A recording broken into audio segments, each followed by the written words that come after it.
تبارك الذي بيده الملك وهو على كل شيء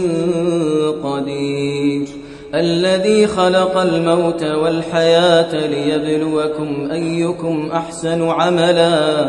وهو العزيز الغفور الذي خلق 7 سماوات طباقا ما ترى في خلق الرحمن من تفاوت فارجع البصر هل ترى من فطور ثم ارجع البصر كرتين ينقلب إليك البصر خاسئا وهو حسير ولقد زينا السماء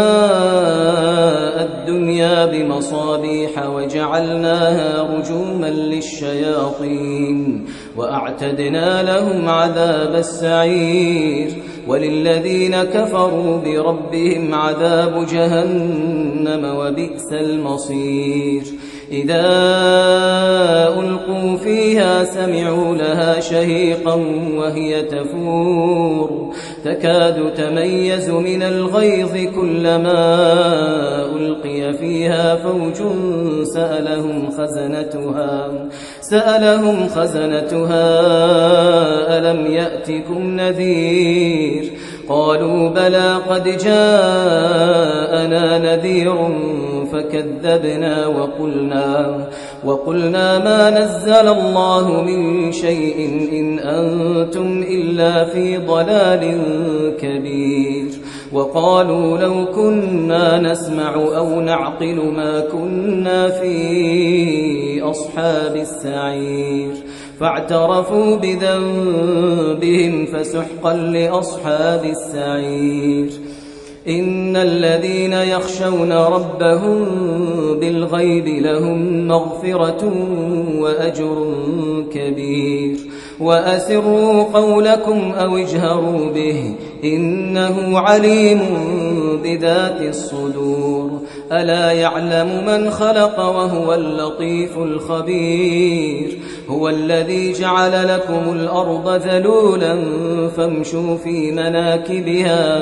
فامشوا في مناكبها وكلوا من رزقه وإليه النشور أأمنتم من في السماء أن يخسف بكم الأرض فإذا هي تمور أم أمنتم من في السماء أن يرسل عليكم حاصبا فستعلمون كيف نذير ولقد كذب الذين من قبلهم فكيف كان نكير أولم يروا إلى الطير فوقهم صافات ويقبضن ما يمسكهن إلا الرحمن إنه بكل شيء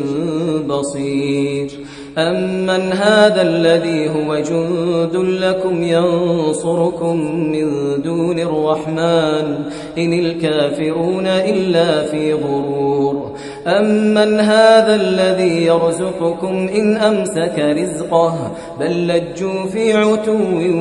ونفور أفمن يمشي مكبا على وجهه أهدى